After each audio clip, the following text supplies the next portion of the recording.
स्वर्गीच्या अमर इच्छिता ती देवा, स्वर्गीच्या अमर इच्छिता ती देवा, मृत्यूलोकी व्हावा जन्म आम्हा, नारायण नामे हो जीवन मुक्त, कीर्तनी अनंत गाऊ गीती, वैकुंठीचे जन सदा चिंतिताती, वैकुंठीचे जन सदा चिंतिताती, कै येती हरीचे दास, नारायण नामे हो जीवन मुक्त, कीर्तनी अनंत गाऊ गीती,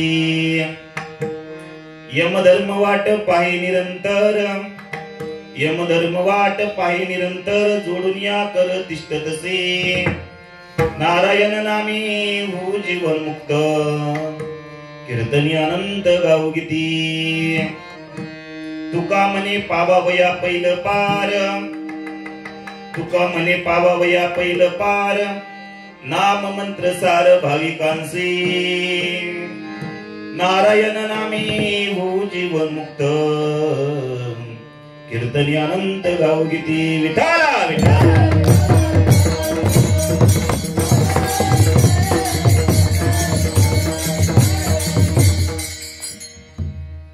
समचरण सरोजम सांद्र निरांबुदाभं जलनीत पाणी मंडल मंडलानां, तरुण तुलसीमाला कंदरं कंजनेत्रं, सदैव दोल्हासं विठ्ठलं चिंतयामि. पांडुरंगा करू प्रथम नमन, प्रथम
पांडुरंगा करू प्रथम नमन, दुसरे चरण संतांचिया, त्यांच्या कृपादाने कथेचा विस्तारू, बाबाजी सद्गुरु दास तुका जयांची केलिया स्मरण, होय सकळ विद्यांचे अधिकरण, ते जीवन दुसरी चरण श्री गुरुंची नमस्कारून आता. ओम नमो ज्ञानेश्वरा, करुणा करा दयाळा, तुमचा अनुग्रह लादलू पावन झालू चराचरी.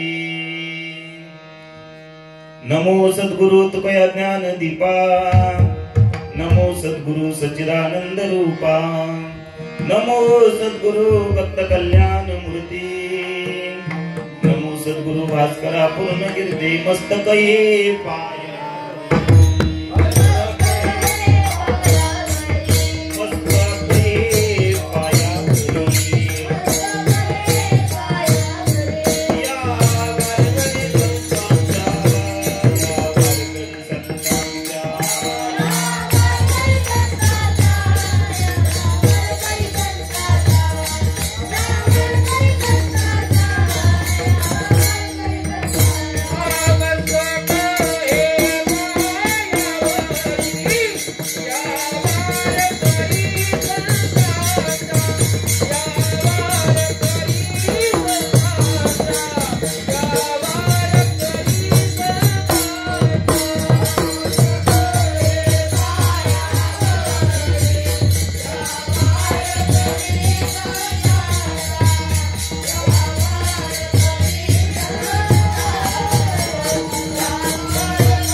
स्वर्गीच्या अमर इच्छिता ती देवा, मृत्यूलोकी व्हावा जन्म आम्हा, नारायण नामे हो जीवन मुक्त कीर्तनी अनंत गावगीती. प्रस्तुत प्राप्त प्रसंगी चिंतनासाठी निवडलेला अभंग महान भगवत भक्त संत हृदय सम्राट विश्ववंद्य विश्व संत विश्वभूषण जगद्गुरु तुकोबारा यांचा 5 चरणांचा आणि अत्यंत महत्वपूर्ण असा अभंग आहे. विठाला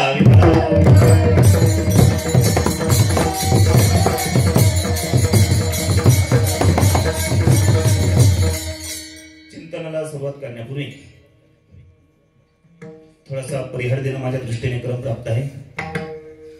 साधू संतांच्या कृपाशीर्वादाने चालू असलेला आपल्या गावी हा अखंड हरिनाम सप्ताह आणि या सप्ताहातील दुसऱ्या दिवसाची कीर्तनरूपी सेवा ही माझ्याकडे आलेली आहे. आपल्याच गावचे पोलीस पाटील आदरणीय संदेशदादा हरगणे यांच्यामुळे या ठिकाणी मला येण्याचा योग प्राप्त झाला. त्यांचे अगदी मनापासून खूप खूप धन्यवाद. या ठिकाणी कीर्तनाला साथ संगत करण्यासाठी आपल्याच भागातील भरपूर गायक मंडळी आहेत. त्याचप्रमाणे मृदंग वाजवणारे आपल्या गावचेच साई महाराज कुठले आहेत. त्याचप्रमाणे महाराजांचं नाव हेमंत महाराज देखील आहेत. भरपूर मंडळी ओळखीचे आहेत. परत साई महाराजांचे वडीलच आहेत ना, शंकर बाबा पण या ठिकाणी उपस्थित आहेत. त्याचप्रमाणे कोंडाळ्या गावचे माजी उपसरपंच माजी सरपंच विजय काका कंदारे हे देखील या ठिकाणी उपस्थित आहेत. त्याचप्रमाणे सचिन भाऊ मोहने हे देखील या ठिकाणी उपस्थित आहेत. तसेच आपल्याच गावचे कीर्तनकार हरिभक्तपरायण हरगणे बाबा हे देखील या ठिकाणी उपस्थित आहेत. तसेच शेडगे बाबा देखील उपस्थित आहेत. त्यांचे देखील खूप खूप आभार व्यक्त करतो. तसेच आदित्य महाराज कंदारे यांचे वडील अनंत कंदारे देखील या ठिकाणी उपस्थित आहेत. आता सर्वांचा नाम उल्लेख करणं शक्य नाही. बघा, ज्यांचं नाव घेतलं ते देव, ज्यांचं राहिलं ते महादेव. सांगतात चांगदेव आणि ऐकतात ज्ञानदेव. विठाला विठाला.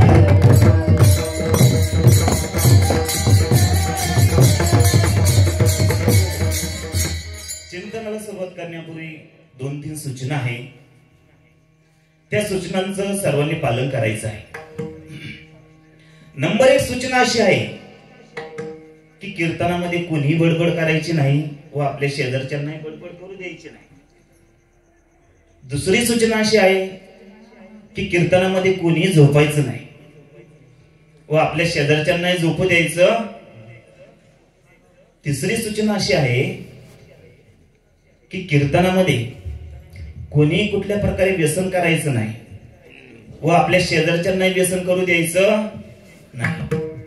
चौथी सूचना अशी आहे की कीर्तनामध्ये कोणी उठून जायचं नाही. फार 12 वाजले तरी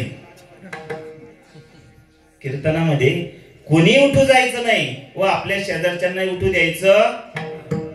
आणि 5वी सूचना अशी आहे की कीर्तनामध्ये कोणी भजन करायचं नाही आणि जे करत असतील त्यांनाही व्यवस्थित करू द्यायचं. असं काही ठरलेलं नाही ना आपण. अवकारा भजन विठाला विठाला.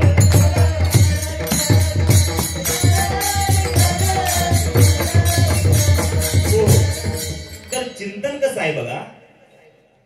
तुकोबा काय बोलतात, देवा फार बरं झालं ह्या माणसाच्या शरीराला जन्माला आलो ना, फार बरं झालं. कारण हे सहज मिळत नाही. हे अत्यंत दुर्मिळ आहे. आवाज माईक वाले दादा इको. तुकोबा काय बोलतात की देवा फार बरं झालं ह्या माणसाच्या शरीरात जन्माला आलेलो आहे ना, फार बरं झालेलं आहे. कारण हे सहज मिळत नाही. हे अत्यंत दुर्मिळ आहे. आणि विचार करा बघा, जर का आपण डासाच्या शरीरात जन्माला गेलो असतो, ढेकणाच्या शरीरात जन्म झाला असता, विंचू सापाच्या शरीरात जन्म झाला असता, नवे म्हशीच्या डुकराच्या कुत्र्याच्या शरीरात जन्म झाला असता, तर मला सांगा इथं आपल्याला कीर्तनाला येता आलं असतं का? अहो इथं येऊन भजन करता आलं असतं का? देवे दिला देह भजना गो मोठा देवे दिला देह भजना गो मोठा देवे दिला देह भजना गो मोठा देवे दिला देह भजना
गो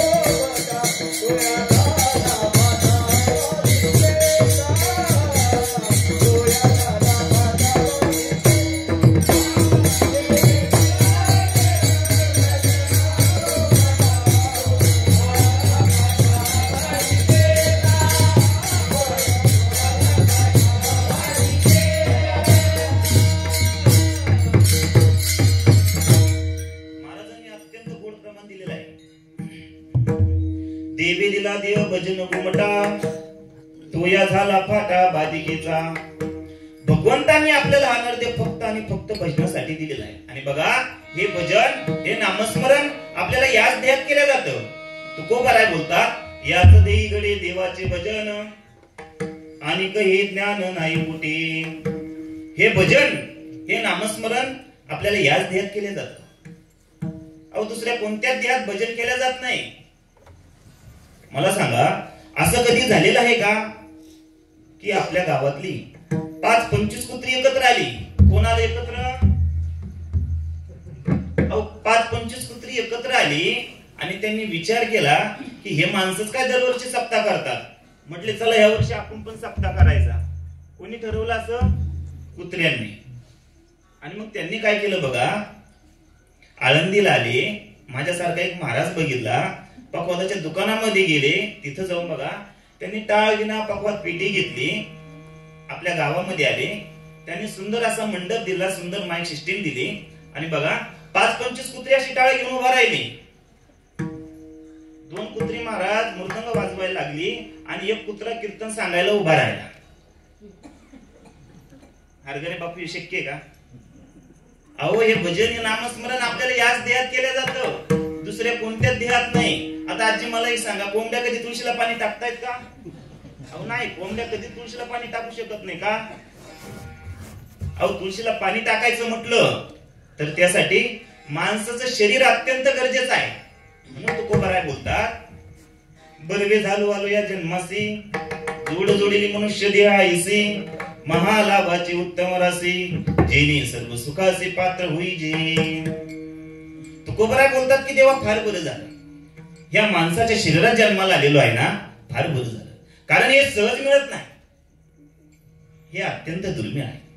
तुलसीदास स्वामीजी म्हणतात की बरोभाग मनुष्य तनु पावा.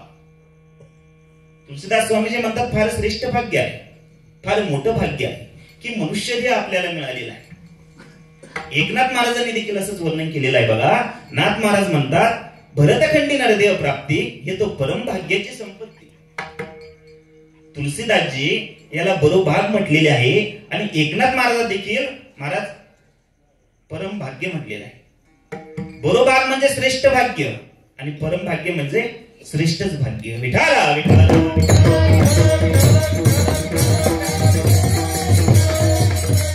आपण सगळेजण या मनुष्य शरीरात जन्माला आलेलो आहे ना, हे आपलं पहिलं भाग्य आहे. कारण हे सहज मिळत नाही, हे अत्यंत दुर्मिळ आहे. एक एक योनी कोटी कोटी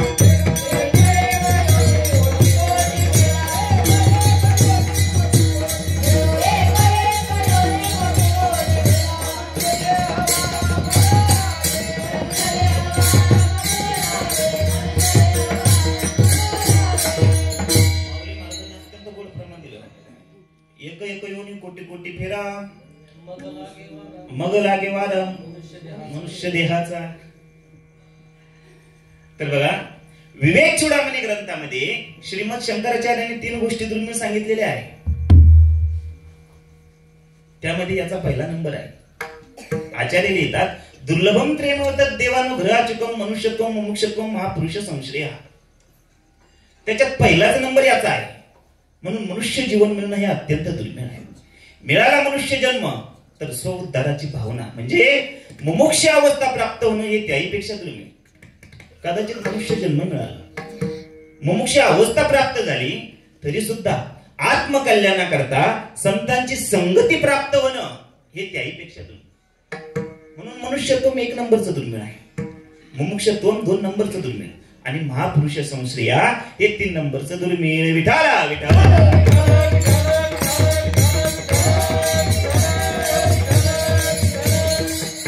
तर बघा, त्यामध्ये मनुष्य देह हा अत्यंत दुर्मिळ सांगितलेला आहे. नरदेह दुर्लभ जाणारे तुम्ही वासुदेव वासुदेव म्हणा.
नरदेह दुर्लभ जाना शतवर्षाची गणना त्यामध्ये दुःख यातना तुम्ही 8वा मधून सुधारणारे तुम्ही वासुदेव वासुदेव म्हणा. एकनाथ महाराज म्हणतात हा नरदेह फार दुर्लभ आहे.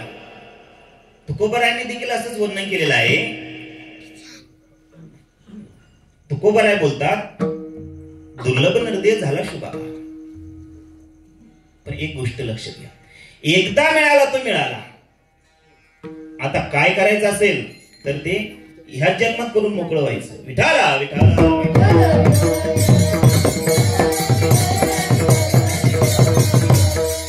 न्यायशास्त्रामध्ये हजारो न्याय सांगितलेले आहेत. त्यामध्ये कागटाळी एक न्याय सांगितलेला आहे. काग म्हणजे कावळा आणि टाळी म्हणजे टाळी. कागटाळी न्याय.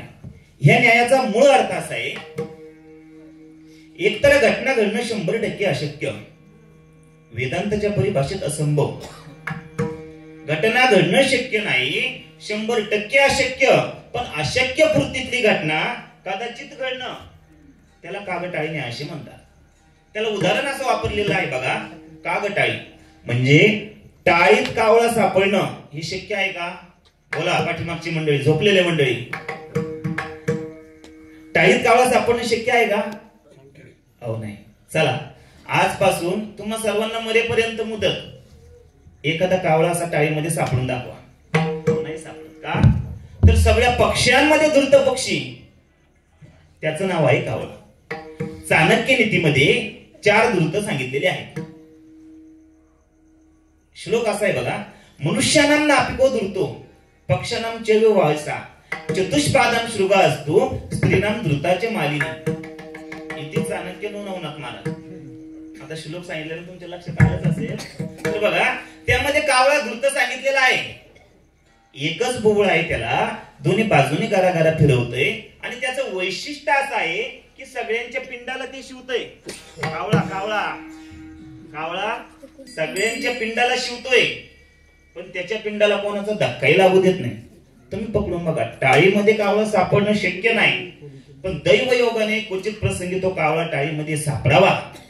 ही अघटित घटना, याला कागटाळीने असे म्हणतात. विठाला विठाला.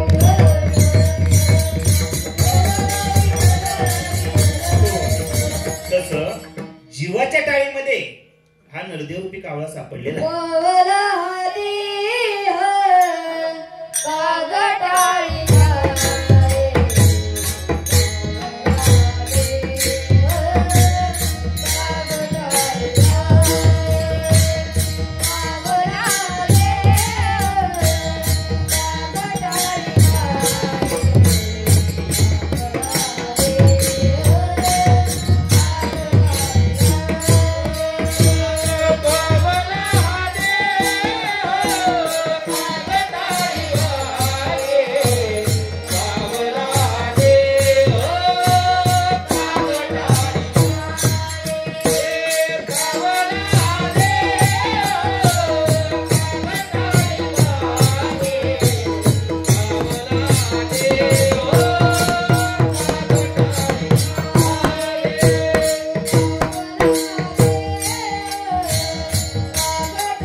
कागटाळी न्याय न घडी उपाय घडवाली. ही अघटित घटना पण योगायोगाने घडली. एक आंधळा होता बघा, त्याने वरती अशी टाळी वाजवली आणि काय आश्चर्य घडलं पहा, त्याच्या टाळीमध्ये एक कावळा आला आणि हे दृश्य एका डोळ्यावाल्याने पाहिलं. तो डोळ्यावाला त्याच्या जवळ गेला आणि म्हटलं की बापरे बाप आंधळ्या, अरे कस काय कावळा पकडला? तो आंधळा बोलला, त्यामध्ये काय अवघड? आंधळा बोलला की त्यामध्ये काय अवघड?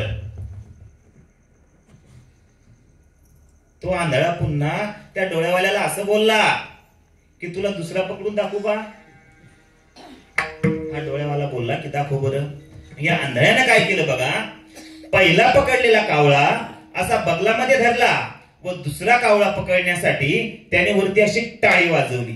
आता मला खरं सांगा, दुसरा कावळा त्याच्या टाळीमध्ये आला असेल का हो? बोला बोला आजी. अहो दुसरा कावळा त्याच्या टाळीमध्ये आला असेल का?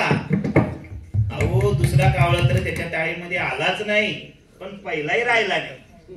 म्हणजे ए बी गयावर ओ बी गया. म्हणजे एकतर पहिलाच कावळा सापडणं शक्य नाही, तसं तुम्हा मला एकतर प्रथमच नरडे मिळणं शक्य नाही, तो योगायोगाने मिळालेला आहे. पण तुम्ही जर का याची पुन्हा अपेक्षा कराल तर ती तुमची 100% चूक ठरेल, कारण ही संधी पुन्हा पुन्हा नाही. विठाला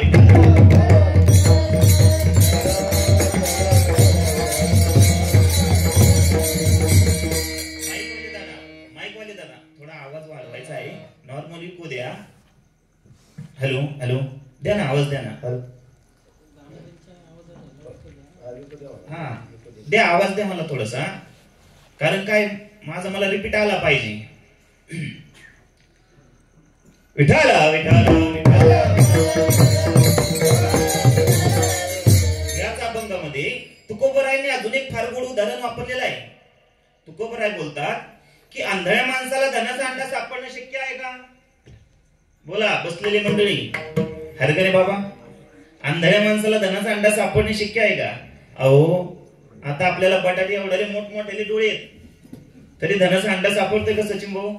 नाही सापडत. आंधळ्या माणसाला धनाचा अंडा सापडणे शक्य नाहीये, पण एका आंधळ्याला सापडला. कसं काय सापडला ते सांगतो बघा. एक आंधळा होता, परिस्थितीने बरा होता, 2-4 एकर शेत होतं, 2-4 खानाचं घर होतं आणि 50 वर्षापूर्वीचा जुना काळ होता.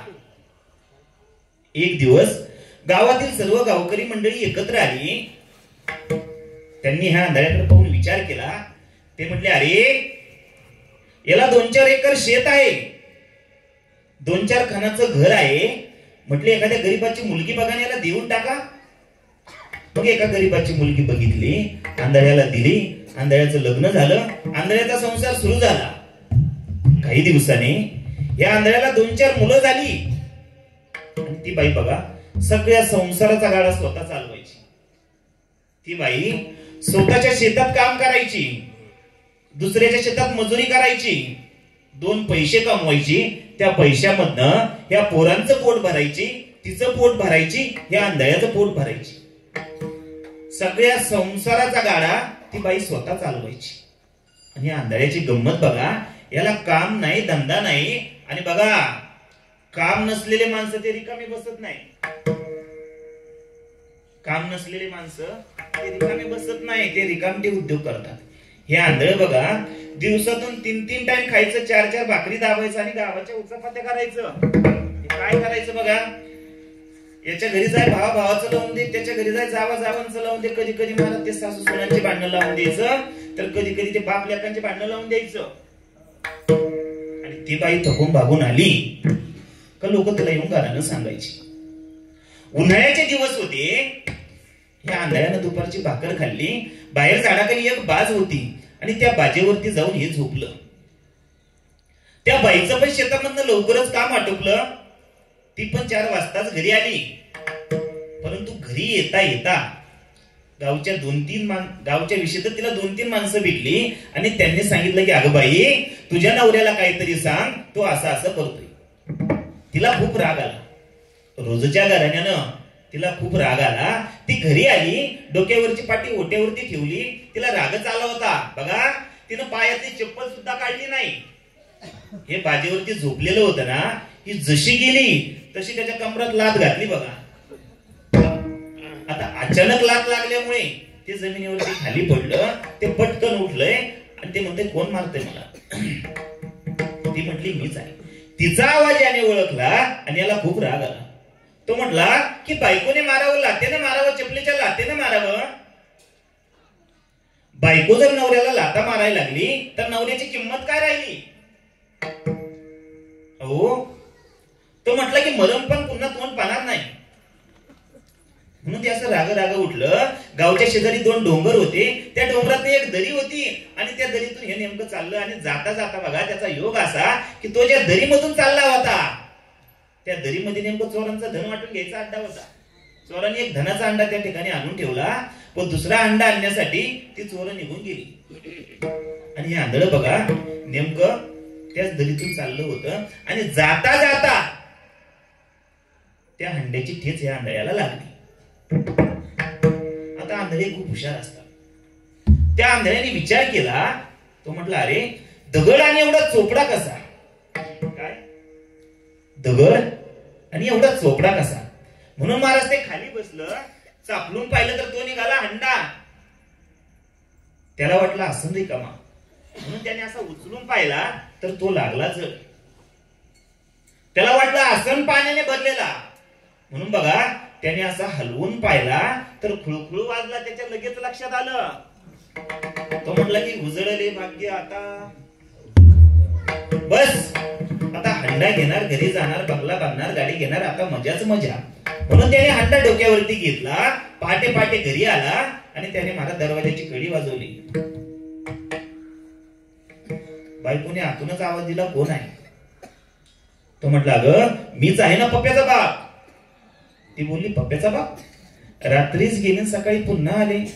ती म्हटली, मी दार उघडणार नाही, तुम्हाला घरात घेणार नाही. तो म्हटला, अगं मला नको घरात घेऊ, पण मी काय आणलेलं आहे ना ते तरी घेशील की नाही?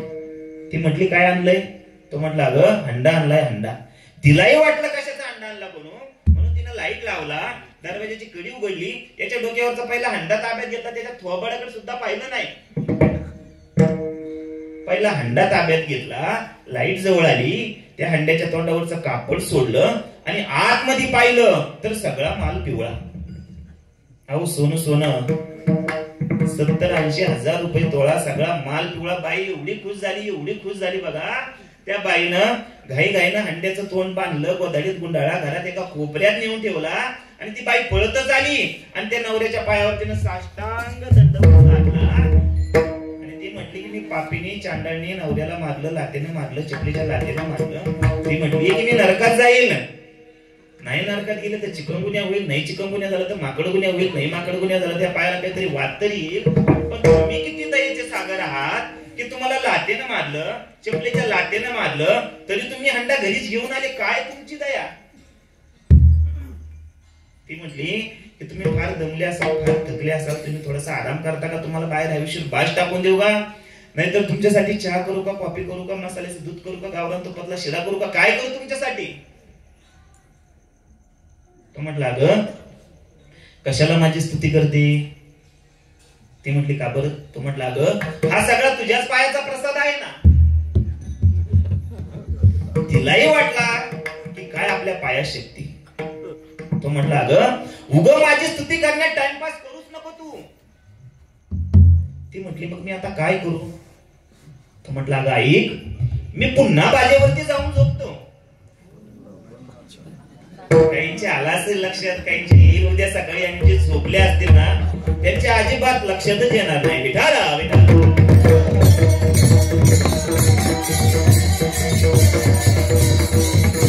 तो म्हटलं की अगं मी पुन्हा बाजेवरती जाऊन झोपतो, तू पुन्हा माझ्या कमरात लात मार, तू लात मारली की मी राग राग उठणार, राग राग जाणार आणि उद्या सकाळी पुन्हा दुसरा हंडा आणणार. आता मला एक सांगा, दुसरा हंड्याच्या बापाने ठेवला का हो? हा तू खूप बरं बोलतात. अरे आंधळ्या, एक तर पहिलाच अंडा तुला सापडणं शक्य नाहीये, तो योगायोगाने सापडलेला आहे. पण तू जर का म्हणशील की रोज बायकोच्या लाता खाईल आणि रोज हंड्याने, हे शक्य आहे का? अहो शक्य नाही. तू खूप बरं बोलतात. आंधळ्याच्या पायी धनाची चरवी, अघटित देवी घडवाली. ही अघटित घटना आहे. तू जर का म्हटलं की रोज बायकोच्या लाता खाईल आणि रोज हंड्याने, नाही महाराज हे शक्य नाही. तो अगोदरचा नाही का? तो जर म्हटला की मी रोज टाळ्या वाजवेल आणि कावळे पकडील, हे शक्य आहे का? अहो नाही शक्य. तसं तुम्ही जर म्हटले की आम्ही ह्याच देहाने मरू, ऐका आपण ह्याच देहाने मरू आणि पुन्हा ह्याच देहात जन्माला येऊ, हे शक्य आहे का? अहो हे शक्य नाही. विठाला विठाला.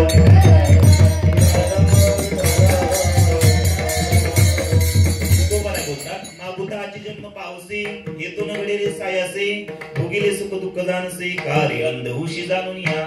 ही संधी पुन्हा पुन्हा नाही. मग अत्यंत दुर्मिळ जर काय असेल तर जीवाला मनुष्य शरीर प्राप्त होणं हे अत्यंत दुर्मिळ आहे. किती दुर्मिळ आहे तर याचं दुर्मिळत्व तुकाराम महाराज एका विशिष्ट युक्तीने सांगतायत. तुकोबराय बोलतात की ह्या मृत्यू लोकातला हा नरदेह इतका दुर्मिळ आहे की स्वर्गातील अमृतपान करून अमर झालेले स्वर्गातले देव रात्रंदिवस ह्या मृत्यू लोकातल्या ह्या नरदेहाची इच्छा करतात, परंतु इच्छा करून सुद्धा त्यांना हा नरदेह मिळणं शक्य नाही.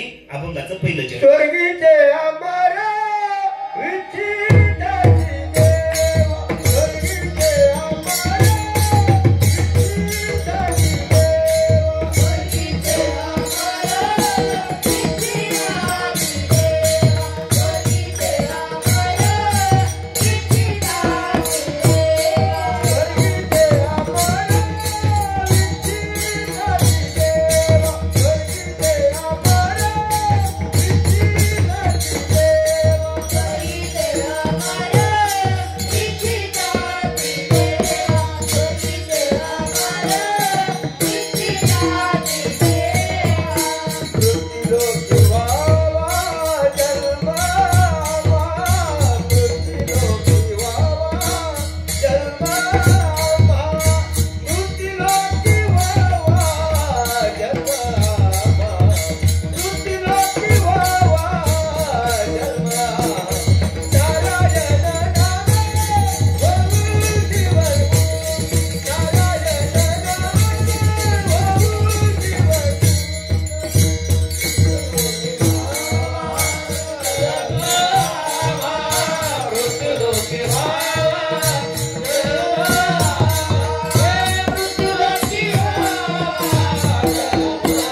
स्वर्गीचे अमर विचित्राची देवा. मृत्युलोकी व्हावा जन्माम्हा नारायण नामे जीवनमुक्त कीर्तन आनंद गाव गीती. स्वर्गातले देव ह्या मृत्यू लोकात ह्या नरद्याची इच्छा करतात, परंतु इच्छा करून सुद्धा त्यांना तो मिळत नाही. अजून एके ठिकाणी तुकोबराय बोलतात, इह लोकीचा हा देह देव इच्छिता हे पाहिजे. स्वर्गातील देव ह्या मृत्यू लोकातल्या ह्या नरद्याची इच्छा करतात. मी नाथ महाराजांची ओवी सांगितली होती बघा, आपल्या लक्षात आहे की नाही काय माहिती. नाथ महाराज म्हणतात, भरतखंडी नरदेव प्राप्ती हे तो परमभाग्याची संपत्ती, धन्य धन्य सतसंगती. देव वांछित मृत्यू लोक, देव ह्या मृत्यू लोकाची वांछा म्हणजे इच्छा करतात. कोणकोणती इच्छा करतात तर महाराज बोलतात, आस करीती ब्रह्मादिक देखुनी वाळवंटीचे सुख, धन्य धन्य मृत्यू लोक म्हणती भाग्याचा कैसा. इंद्रदेव ब्रह्मदेव याच्या प्राप्तीची इच्छा करतात, परंतु इच्छा करून सुद्धा त्यांना तो मिळत नाही. आणि ते इतका दुर्मिळ आहे. विठाला विठाला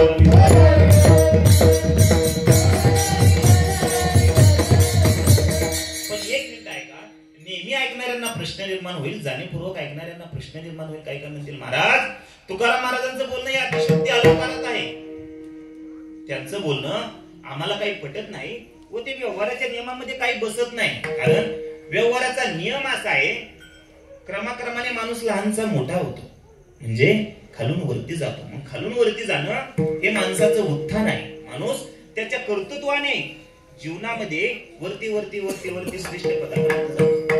म्हणजे खालून वरती जाणं हा निसर्ग आहे, स्वभाव आहे, व्यवहार आहे. परंतु वरती गेलेल्याने पुन्हा खाली येण्याची इच्छा करणं हे मात्र बघा व्यवहार्य नाही. विठाला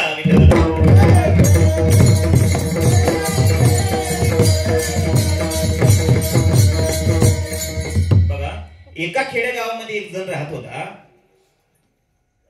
अहो त्याच्या गावात त्याला कोणी विचारत नव्हतं, गावात मरू द्या, त्याच्या गल्लीत त्याच्या घरात सुद्धा कोणी किंमत देत नव्हतं. पण काही लोकांच्या आग्रहाने तो ग्रामपंचायतीला उभा राहिला आणि तिथं बघा तो सदस्य म्हणून निवडून आलेला आहे.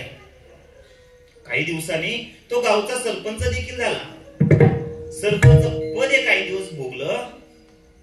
नंतर जिल्हा परिषदच्या निवडणुका आल्या, तो तिथे निवडून आला. काही दिवसांनी बघा विधानसभेच्या निवडणुकी आल्या, तो तिथे निवडून आला. काही दिवसांनी तो खासदार झाला. खासदार पद हे काही दिवस भोगलं. नंतर तो महाराष्ट्राचा मुख्यमंत्री झाला. मुख्यमंत्री पद हे काही दिवस भोगलं. नंतर बघा तो भारताचा पंतप्रधान झाला. पंतप्रधान पद हे काही दिवस भोगलं आणि तो राष्ट्रपती झाला. कीर्तनामध्ये पटापटा पटापटा पटा होत असत. बघा तो राष्ट्रपती झाला आणि राष्ट्रपती झाल्यानंतर मग त्याला विचारलं, साहेब तुम्ही ग्रामपंचायत पासून सुरुवात केली तर राष्ट्रपती पदापर्यंत आला, तर आता तुमची इच्छा काय? तो म्हटला, महाराज खरं सांगू का, माझी आता फक्त एवढीच इच्छा आहे की आपल्या अंदेश गावामध्ये जावं, पुन्हा ग्रामपंचायत इलेक्शन मध्ये उभं राहून निवडून यावं. हे शक्य आहे का? अहो राष्ट्रपती झालेला व्यक्ती तो पुन्हा ग्रामपंचायत इलेक्शन लढवण्याचा विचार करेल तर हे त्याचं पतन आहे की नाही? अहो हे त्याचं नुकसान आहे. म्हणजे क्रमाक्रमाने वरती जाणं हा निसर्ग आहे. आता मला एक सांगा, अजून सोपं सांगतो. 10वी 12वी पास झालेला विद्यार्थी मुलांना काय 10वी 12वी पास झालेला विद्यार्थी तो जर म्हटला की मम्मी पप्पा मला पुन्हा पहिलीच्या आणि दुसरीच्या वर्गामध्ये बसावं वाटलं, आता हे त्या पोराचं नुकसान आहे का नाही? अहो त्याचं नुकसान आहे. म्हणजे क्रमाक्रमाने वरती जाणं हा निसर्ग आहे. तसं बघा इंद्रदेव ब्रह्मदेव तुमच्या आमच्या सारखेच होते. एकाने 100 यज्ञ केले, त्या पुण्याने तो इंद्र झाला. एकाने 1 कोटी ब्रह्मकर्म केलं, त्या पुण्याने तो ब्रह्मदेव झाला. म्हणजे आपल्या शरीरातून ते देव योनीमध्ये गेले. मग जीवाने देव होणं ही जीवाचं उत्थान आहे का नाही? आणि मग मला सांगा, देव या प्रमोच्च स्थितीला गेल्यानंतर ते स्वर्गातील देव पुन्हा ह्या मृत्यू लोकातल्या ह्या नरद्याची कशाला इच्छा करतील? विठाला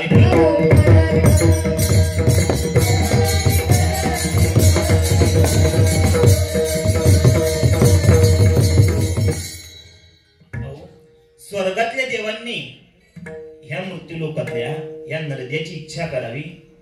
पण आता मला एक सांगा, ह्या नरद्याचं काय खरंय हो? काय खरंय सांगा ना. आता कोरोना सारखे मोठमोठे आजार या ठिकाणी येतात आणि चांगली चांगली माणसं निघून जातात. काय खरंय सांगा ना. इथं काय खरं आहे बघा ना. पावसाळ्यामध्ये तरी वेळेवर पाऊस पडतो का हो? पावसाळ्यामध्ये देखील आपल्याला पावसाची वाट बघावी लागते. आता मी पाठीमागे अंबाजोगाईला गेलो होतो. अहो असे रस्ते होते बघा. रस्त्यात खड्डा का खड्ड्यात रस्ते काही समजत नव्हतं. आपल्याकडे खूप बरं आहे, काही काही ठिकाणी रस्ते सुद्धा काही समजत नाही. आणि तिथे स्वर्गामध्ये बघा निंब चिंतामणीच्या सडका आणि कल्पतरूचे बगीचे आहे. कल्पतरू म्हणजे आपल्या येड्या बाबळीचं झाड नाही, लिंबाचं झाड नाही, तर कल्पतरू या झाडाचं वैशिष्ट्य असं आहे बघा. त्या झाडाखाली तुम्ही चांगली इच्छा करा, वाईट इच्छा करा, ते पूर्णच करते. तुमची कोणती इच्छा असो व कशी इच्छा असो. एक जुनं परंपरेचं उदाहरण सांगितलं जातं, सर्वांना माहितच आहे बघा. उन्हाळ्याचे दिवस होते. त्या कल्पतरूच्या झाडाखाली एक जण आला, बसला. तो म्हटला की देवा थोडस पाणी प्यायला मिळालं असतं तर फार बरं झालं असतं. बघा लगेच चांदीचा तांब्या, शुद्ध बिस्लरीचं पाणी, थंडगार पाणी बघा. पाणी पिला. पाणी पिल्यानंतर तो म्हटला देवा थोडस जेवायला मिळालं असतं तर फार बरं झालं असतं. लगेच चंदनाचा पाट बसाला, चांदीचं ताट, सोन्याच्या वाट्या, मोत्याची रांगोळी आणि शुद्ध गावरान तुपातले पदार्थ. बघा तो येथेच जेवला, पोट भरूस्तर जेवला, करपट ढेकर येऊस्तर जेवला आणि जेवल्यानंतर त्याला आली सुस्ती. हरगणे बाबा जेवल्यानंतर त्याला आली सुस्ती. तो म्हटला देवा थोडस झोपायला मिळालं असतं तर फार बरं झालं असतं. अहो लगेच कॉटवर गादी गादीवर उशी आणि गरम गरम राहिली. आता निवांत झोपावं की नाही, निवांत पडावं की नाही त्याने. पण त्याच्या मनात विचार आला, पाणी मागितलं पाणी मिळालं, जेवायला मागितलं जेवायला मिळालं, झोपायला मागितलं झोपायला मिळालं, जे जे मागितलं ते मिळालं. इथं काय तर भूत तर नसेल. अहो लगेच आज नाम निकलते सैतान. मग आता भूत पाहिल्यावर तरी शांत बसावं की नाही. म्हटलं भूतासारखं तर दिसतंय, हे मला खाणार तर नाही. अहो त्या भूताने सोडली नाही का तेच, कारण भूत येतो तशी वाट पाहत नाही. ते रात्रीचे एखादं सोडतात. कोण? अहो रात्री एखादं कोण सोडते? पाठीमागचे भूत. विठाला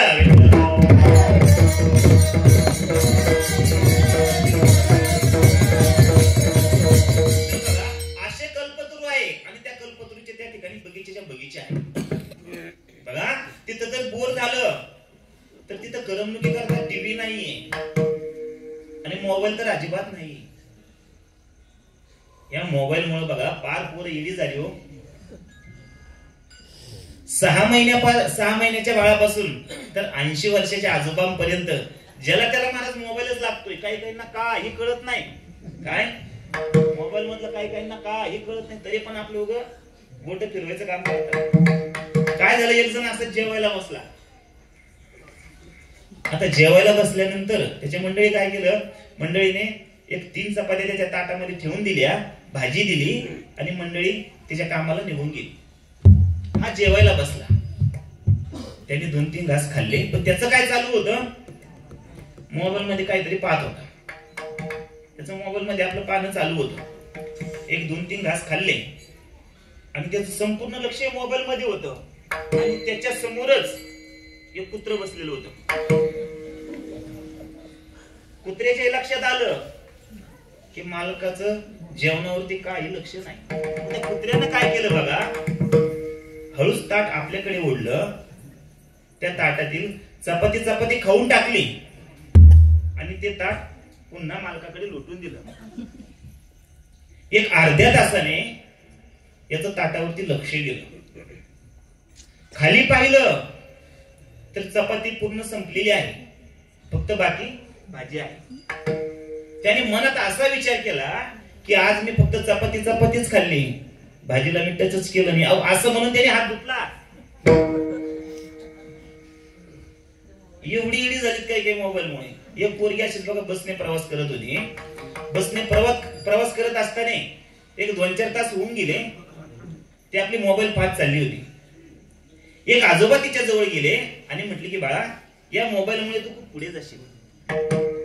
काय म्हटले आजोबा, की या मोबाईलमुळे तू खूप पुढे जाशील. तिच्या लक्षात नाही आलं. एक 2-3 मिनिटं विचार केला. तिने आजोबांना पुन्हा प्रश्न केला की आजोबा, तुम्ही मला आता असंच बोलले की या मोबाईलमुळे मी खूप पुढे जाईल, पण या मोबाईलमुळे मी कसं पुढे जाणार? त्यावेळेस आजोबा बोलले की अरे बाळा, तुझा उतरण्याचा स्टॉप हा 1.5 तास झाला पाठीमागे गेलेला आहे. काय? तुझा उतरण्याचा स्टॉप हा 1.5 तास झाला पाठीमागे गेलेला आहे. मग या मोबाईलमुळे तू पुढे नाही जाणार, मग काय पाठीमागे येणार आहे का? अहो फार वेळी झाली मोबाईलमुळे. म्हणून बघा तिथं स्वर्गामध्ये मोबाईल हा अजिबात नाहीये. मग तिथं करमणुकी करता रंभा, तिलोत्तमा, मेनका, उर्वशी ह्या अप्सरांचं जिवंत नृत्य आणि जिवंत गायन हे करमणुकी करताय. आणि तिथं जर भूक लागली तर तिथं हॉटेल नाही. भूक लागली तर काय करायचं? अमृत प्यायचं, तृप्त व्हायचं. एवढ्या सुख सुविधा तिथं आहे. आणि इथं काय हो सांगा, नाही तर काय खरंय का? विठाला विठाला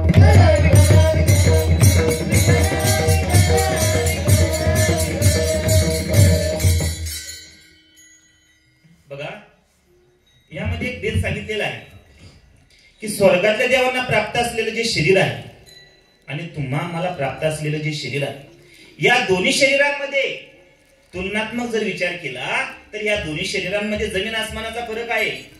उपनिषदामध्ये देवांच्या शरीराचा विचार सांगितलेला आहे. अमरहा निर्जरहा देवाहा हे त्यांचं शरीर आहे. ते अमृतपान करतात ना, म्हणून त्यांना मरण नाहीये आणि आपण कधी मरू त्याचा भरोसा नाही.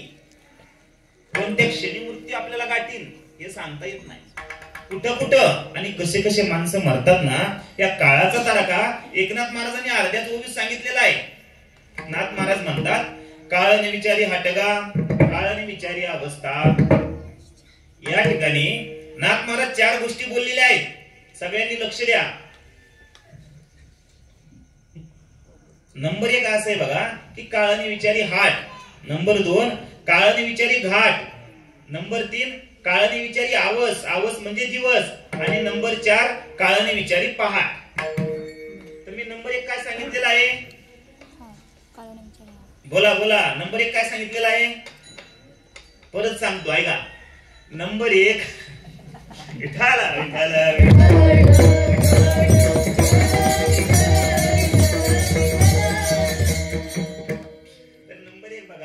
काळाने विचारी हाट. नंबर 2 काळाने विचारी घाट. नंबर 3 काळाने विचारी आवस म्हणजे दिवस. आणि नंबर 4 काळाने विचारी पहाट.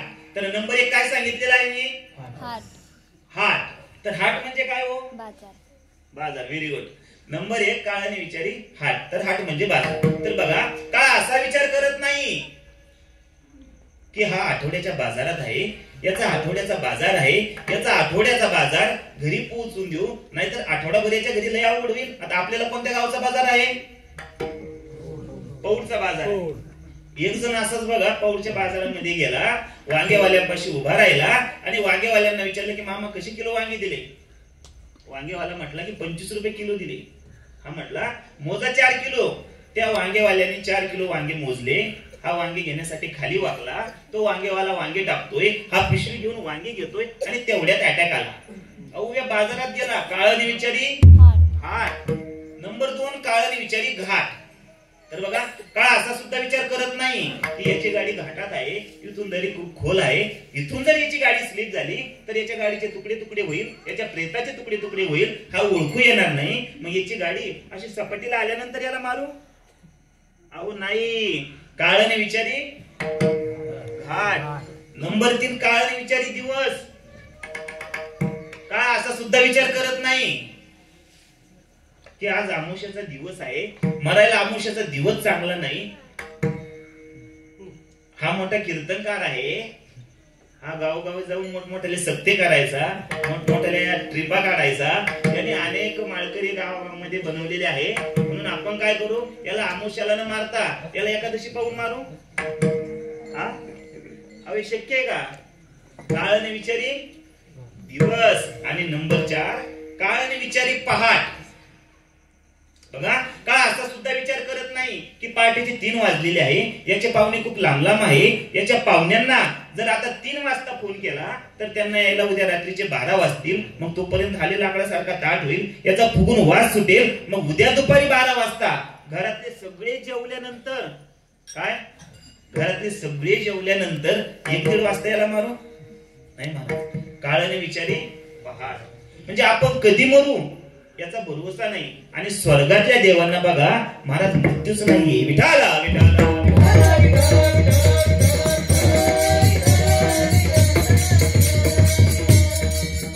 यामध्ये अजून एक भेद सांगितलेला आहे की निर्जरा. निर्जरा म्हणजे स्वर्गातल्या देवांचं शरीर हे कधी म्हातारं होत नाही. बघा, स्वर्गातला देव हा 80 वर्षाचा होऊन द्या, 180 वर्षाचा होऊन द्या, नाहीतर 280 वर्षाचा होऊन द्या, त्यांचं शरीर महाराज कधीच म्हातारं होत नाही. बघा, त्यांच्या डोळ्यांना असा चष्मा कधी लावावा लागत नाही, त्यांच्या डोळ्यांचं ऑपरेशन कधी होत नाही, त्यांच्या कानामध्ये बधीर यंत्र कधी कोंबावं लागत नाही, त्यांचे केस कधी पांढरे होत नाही, त्यांना केस कधी काळे करावं लागत नाही. बघा, त्यांच्या हातामध्ये काठी केव्हा येत नाही. नवे नवे त्यांच्या कातड्यावरती बघा सुरकाट्या कधी अशा पडत नाही. मला सांगायचं काय आहे की स्वर्गातल्या देवांचं शरीर महाराज हे कधीच म्हातारं होत नाही. आणि आपलं कसं आहे हो? अहो 40च्या नंतर आपल्या शरीरात सगळे प्रॉब्लेम आहे. आपलं कुठं आणि कधी दुखन त्याचा भरोसा नाही. आणि स्वर्गातल्या देवांना बघा, महाराज मृत्यूच नाही. विठाला विठाला.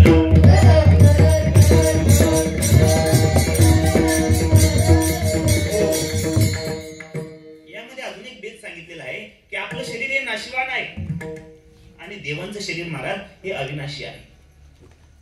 आपलं शरीर हे नाशिवान आहे. बघा ना महाराज, याच्या आतमध्ये कधीतरी तुम्ही डोकून बघा, याच्या आतमध्ये सगळी घाणच घाण आहे. मांस मळ मूत्र रक्त सगळंच घाण आहे महाराज याच्यामध्ये. आणि देवाचा एक लय मोठा उपकार आहे, त्याने आपल्या शरीरावर ही कातडीची पॅकिंग लावलेली आहे ना, हा त्याचा खूप मोठा उपकार आहे. देवाने जर का आपल्या शरीरावर जर ही कातड्याची पॅकिंग लावली नसती तर आपण एकमेकांच्या एवढं जवळ आलोच नसतो. लांबूनच नाकाला रुमाल लावला असता आणि विचारलं असतं की सचिन भाऊ तुमचं बरं आहे का, हरगणे महाराज तुमचं बरं आहे का, कोणी कोणाच्या शरीराजवळ आलंच नसतं का, घाण वासच एवढा आला असता. आणि आता स्वभाव पण असा आहे बघा, याच्या संगतीला जे येतंय ना महाराज, ही तिची पण घाणच करून टाकतंय. बघा रात्री जेवताना तुम्ही श्रीखंड खा, बासुंदी खा, आम्रखंड खा, कोणताही पदार्थ खा व किती महागाचा खा, आणि सकाळी गेल्यानंतर पहा, अहो सगळी घाणच घाण आहे. म्हणून बघा आपला देह हा नाशिवान आहे आणि देवांचा देह महाराज हा अविनाशी आहे. माऊली ज्ञानोबराय म्हणतात की आणि शरीर जाता आगवे, हे नाशिवंत स्वभाव आहे, म्हणून तू आज झुंजावे पंडू कुमारा. माऊली ज्ञानोबराय म्हणतात की अर्जुना हे बघ, ह्या शरीराचा स्वभावच आहे की नाश होणे. काय या ठिकाणी बघा, राजा असो किंवा सेवक असो, श्रीमंत असो किंवा गरीब असो, पुरुष असो किंवा स्त्री असो, महाराज सगळ्यांच्या शरीराचा नाशच होणार आहे. अजून माऊली म्हणतात की गुणवान असो की कुलवान असो, रूपवान असो, कोणी असो, सगळ्यांच्या शरीराचा महाराज इथं नाशच होणार आहे. या नाशाचे माऊलीने 3 प्रकार सांगितलेले आहे. विचार सागरामध्ये बघा, परतः नाश, आश्रय नाश आणि स्वभावता नाश असे 3 प्रकार आलेले आहेत. परतः नाश म्हणजे एखाद्या व्यक्तीचा खून करणे, याला बोलतात परतः नाश. दुसरा आहे आश्रय नाश. आश्रय नाश म्हणजे एखादा व्यक्ती एखाद्या गाडीने प्रवास करत आहे आणि प्रवास करत असताना अचानक त्याच्या गाडीचा ऍक्सिडेंट व्हावा आणि ऍक्सिडेंट झाल्यानंतर तो त्या गाडीमध्ये मृत्युमुखी पाडावा, याला म्हणतात आश्रय नाश. कारण त्याने त्या गाडीचा आश्रय घेतला होता. माऊलीने अजून एक खूप गोड उदाहरण दिलेलं आहे. माऊली म्हणतात की भिंत आहे आणि त्या भिंतीवरती सुंदर असं चित्र रेखाटलेलं आहे, पण काही कालांतराने भिंत पडून गेली. आता हरगणे बाबा, भिंत पडून गेल्यानंतर मला एक सांगा, ते चित्र त्या ठिकाणी राहील का हो? हा बोला, चित्र राहील का? माऊली ज्ञानोबराय म्हणतात पडून या गेली भिंती तो त्या चित्राची होय माती, याला म्हणतात आश्रय नाश. कारण त्या चित्राने त्या भिंतीचा आश्रय घेतला होता. आणि शेवटचं माऊली म्हणतात की स्वभावता नाश, म्हणजे या शरीराचा स्वभावच आहे की नाशवान होणं, नाश पावणं. म्हणून बघा देवांचं शरीर हे अविनाशी आहे आणि आपलं शरीर महाराज हे नाशवान आहे. विठाला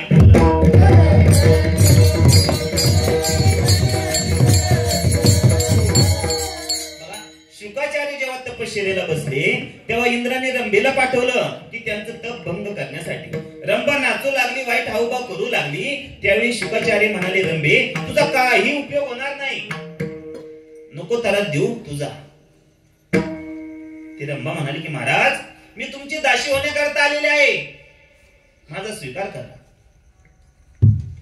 शुकाचार्य म्हटले, रंभे ते ह्या जन्मात कधी शक्य नाही, नको त्रास देऊ बाई तुझा. पण त्या रंभेला काय वाटलं की हे 12 वर्ष आईच्या पोटामध्ये होते, तिथं त्यांनी मांस मळ मूत्र रक्त घाण अनुभवलेलं आहे, तर यांना असं वाटत असेल की आपल्या शरीरात पण असंच आहे, म्हणून ते आपल्याला नको म्हणत असतील. म्हणून महाराज त्या रंभेनं काय केलं की त्या रंभेनं तिच्या नखाने तिचं असं पोट फाडलं. तर बघा पोट फाडल्यानंतर तिच्या पोटामध्ये कापूस पुंजून ठेवावा एवढं एकदम शुद्ध शरीर. बघा तिच्या पोटामध्ये रक्त नाही, दुर्गंधी नाही, घाण नाही. आणि ते म्हटले की महाराज बघा तुम्हाला असं वाटत असेल की ह्या मृत्यू लोकातल्या पुरुषांचे शरीर आतून जसे घाण आहेत, या मृत्यू लोकातल्या महिलांचे शरीर आतून जसे घाण आहेत, तसे आमच्या महिलांचे शरीर घाण आहेत असं तुम्हाला वाटत असेल तर हा महाराज तुमचा चुकीचा समज आहे. बघा महाराज, मी आतून सुद्धा किती पवित्र आहे, किती निर्मळ आहे, किती शुद्ध आहे, करा माझा अंगीकार. यावेळी शुकाचार्य बोलले अरे रे रे. शुकाचार्य अरे रे रे बोलले तर त्या रंबेला थोडासा धीर आला. तिला वाटलं काही का होईना. अरे रे रे म्हटला म्हणजे फसला. ती म्हटली महाराज अजून काही हरकत नाही, करा माझा अंगीकार. शुकाचार्य बोलले की रंबे मी त्या अर्थाने अरे रे रे नाही म्हटलो. ती म्हटली मग? ते म्हटले अगं हे जर मला आधी माहिती असतं की तुझं पोट इतकं पवित्र आहे, तुझं उदर इतकं निर्मळ आहे, इतकं शुद्ध आहे, तर माझी आई तुळजा माता तिच्या पोटामध्ये 12 वर्ष बसण्याऐवजी मी तुझ्या पोटात येऊन राहिला असतो नाही. मला सांगायचं काय आहे बघा की त्या रंबेनी तिच्या नाकाने तिचं पोट फाडलं तर तिच्या पोटामध्ये रक्त नाही, दुर्गंधी नाही, घाण नाही. म्हणजे स्वर्गातल्या देवांचं शरीर बघा हे शुद्ध शरीर आहे, पवित्र शरीर आहे. आणि आपलं शरीर महाराज हे नासक शरीर आहे. विठाला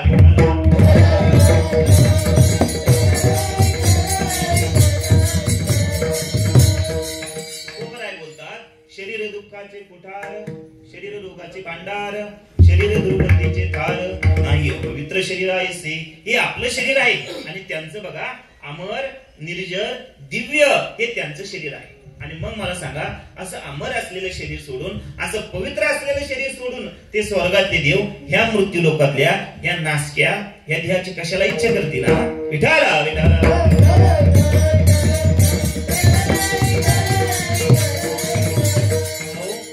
स्वर्गातल्या देवांनी या मृत्यू लोकातल्या या नासक्या शरीराची इच्छा करावी.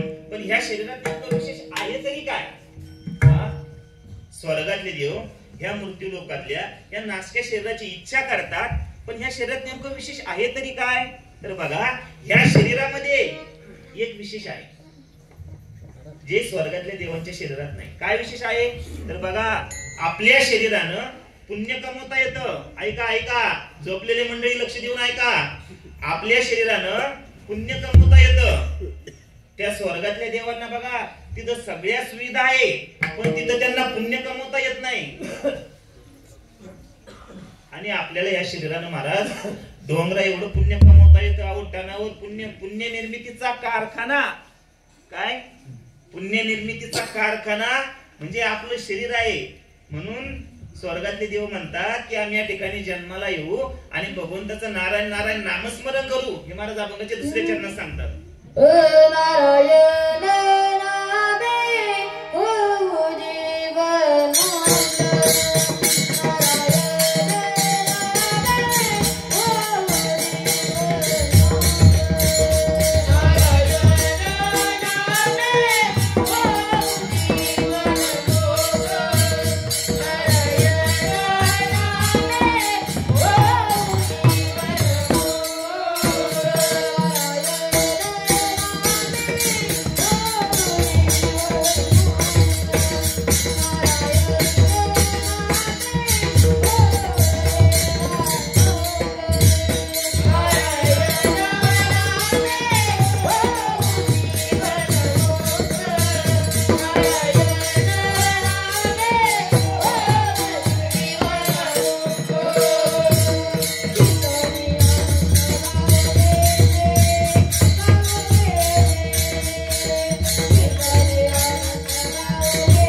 नारायण नामे होऊ जीवन मुक्त कीर्तन्यानंत गाव गीती. ते स्वर्गातले देव ह्या मृत्यू लोकातल्या नरकाची इच्छा करतात आणि इच्छा करून ते म्हणतात की आम्ही या ठिकाणी जन्माला येऊ आणि भगवंताचं नारायण नारायण नामस्मरण करू आणि जीवन मुक्त होऊ. अहो महाराज या नामस्मरणाने आतापर्यंत कोण कोण जीवनमुक्त झालेला आहे, कोणाचा उद्धार झालेला आहे का? अहो या नामस्मरणाने आतापर्यंत कित्येक जणांचा उद्धार झालेला आहे. तुकोबराय बोलतात की नाम घेता वाया गेला ऐसा कोणी नाही ऐकला. त्या नामस्मरणाने आतापर्यंत कित्येक जणांचा उद्धार झालेला आहे. सांगायला जर गेलं तर रात्र सुद्धा पुरणार नाही. अजमेळाची कथा आपल्या सर्वांना माहितच आहे. हो तो अजमेळा किती पापी होता बघा. तो चोरी करायचा, लुटमार करायचा, जुगार खेळायचा नवे नवे. त्यांनी एका वेश्येला घरी आणलं, त्या वेश्येपासून त्याला 7 मुलं झाली. आणि असं म्हणतात की शेवटच्या मुलावरती आई वडिलांचं प्रेम हे खूप असतं. तसं त्या अजमेळाचं बघा, त्याच्या शेवटच्या मुलावरती खूप प्रेम होतं. आणि शेवटच्या मुलाचं नाव त्याने नारायण ठेवलं होतं. तसं बघा त्या अजमेळाचं त्या नारायणावरती खूप प्रेम होतं. तो अजमेळा सारखं म्हणायचा की नारायण उठला का नारायण झोपला का सारखं नारायण नारायण नारायण नारायण म्हणायचा. आणि एक दिवस बघा नारायण नारायण म्हणून त्यांनी हा दिवस सोडला. हा दिवस सोडल्यानंतर बघा त्या अजमेळाला यमदूतही घ्यायला आले आणि देवदूतही घ्यायला आले. देवदूत म्हणायचे हे गिराईक आमचं आहे आणि यमदूत म्हणायचे हे गिराईक आमचं आहे. महाराज असं म्हणून त्यांचा वाद सुरू झाला. आणि काही कालांतराने देवदूत म्हटले की चला आपण ब्रह्मांकडे जाऊ आणि ब्रह्मदेवाला विचारू की हे गिराईक कोणाचं आहे. महाराज ब्रह्मदेवाकडे गेले. ब्रह्मदेव म्हटले की याचा निकाल मला सांगता येणार नाही, तुम्ही भगवान शंकराकडे जावा. मग महाराज हे भगवान शंकराकडे गेले. भगवान शंकर देखील हेच म्हटले की याचा निकाल मला लावला जाणार नाही, तुम्ही भगवान विष्णूकडे जा. मग महाराज ते भगवान विष्णूकडे गेले. आणि भगवान विष्णूकडे गेल्यानंतर भगवान विष्णू म्हटले की हे गिराईक आमचं आहे. अहो ते यमदूत हसायला लागले की देवा अरे याने आयुष्यभर पाप केलेला आहे. आणि असं म्हणतात की जो आयुष्यभर पाप करतो त्याला यमदूत घ्यायला येतात. आणि जो आयुष्यभर पुण्य करतो त्याला मला देवदूत घ्यायला येतात. बघा ते यमदूत हसायला लागले आणि म्हटले की देवा याने आयुष्यभर पाप केलेला आहे रे, हा कसा तुमचा होईल. त्यावेळेस भगवान म्हटले की याने आयुष्यभर जरी पाप केलेलं असलं पण याने शेवटच्या क्षणी याने माझं नाव घेतलेलं आहे, हा नारायण नारायण म्हटलेला आहे. महाराज ते यमदूत तर अजूनच हसू लागले. ते म्हटले देवा अरे याने तुझं नाव नाही घेतलं तर याने त्याच्या पोराचं नाव घेतलं. त्यावेळेस भगवान म्हटले की अरे यमदूतांनो मला एक सांगा, याच्या पोराचं नाव अगोदर आहे की माझं नाव अगोदर आहे. असं म्हणून त्या अजमेळाचा उद्धार झाला. म्हणून तुम्हाला सांगतो बघा आपण देखील आपल्या मुलांचे नाव महाराज असे देवाचे ठेवत जावा.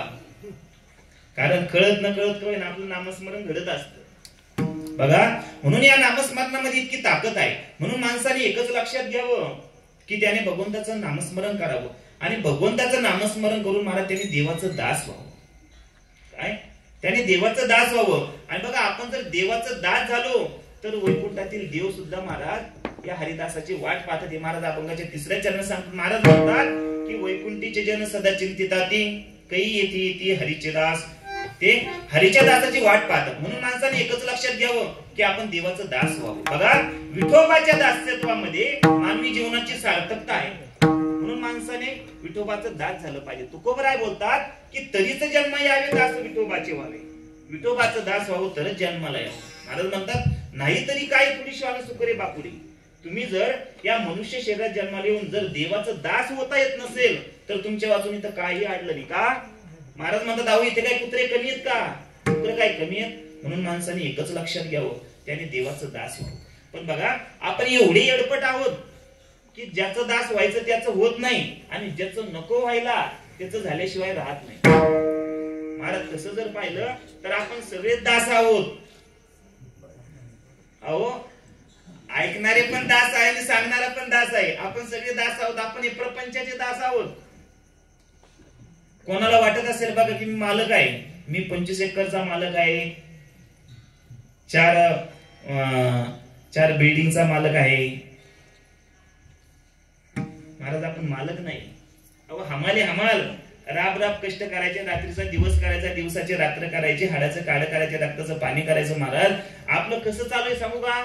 याची टोपी त्याच्या डोक्यात, त्याची टोपी याच्या डोक्यात आणि सगळ्यांच्या टोप्या आपल्या डोक्यात. हे सगळ्यांचंच असं चालू आहे महाराज. काय करायचं याच्यातून? पैसे कमवायचे. पैसे कमवल्यानंतर महाराज मुलांच्या नावावरती करून द्यायचे आणि मेल्यानंतर अहो हे आपलंच भोगायला लागतं. कोणी भोगू लागतंय का? अहो नाही. त्या वाल्या कोळ्याचं उदाहरण सगळ्यांना माहिती आहे. हा, तो वाल्या कोळी बघा आई वडिलांना विचारायला गेला की माझ्या पापात वाटेकरी बसाल का? त्यांनी तोंडावरती नकार दिला. नंतर मुलांकडे गेला, मुलांनी देखील तोंडावरती नकार दिला आणि नंतर त्याला विश्वास होता की बायको तरी कमीत कमी हो म्हणेल. महाराज तो बायको पाशी गेला, बायको सुद्धा म्हटली की नाही, तुमचं पाप हे तुम्हीच फेडायचं. आणि मग त्याला कळालं नाही रे नाही कुणाचे कोणी, नाही रे नाही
कुणाचे माणसाने कर्म करताना लक्ष दिलं पाहिजे की हे आपल्यालाच फेडायचं आहे.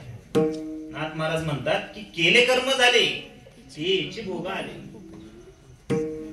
म्हणून कर्म करणं महाराज हे आपल्या हातात आहे, पण त्याचं फळ देणं हे देवाच्या हातात आहे. म्हणून कर्म करताना माणसाने 1000 वेळेस विचार केला पाहिजे. म्हणून माणसाने देवाचं दास झालं पाहिजे, भगवंताचं नामस्मरण केलं पाहिजे. आणि आपण भगवंताचं नामस्मरण जर केलं तर बघा ज्या यमाची अख्ख्या जगाला भीती आहे तो यम देखील महाराज हात जोडून वाट बघतो. तुकोबराय बोलतात की यमधर्म वाट पाय निरंतर जोडून या कर तिष्ठ दसे. आणि शेवटच्या चरणात तुकोबराय बोलतात की तुका मने पावया पहिला तीर, तुका मने पावया पहिला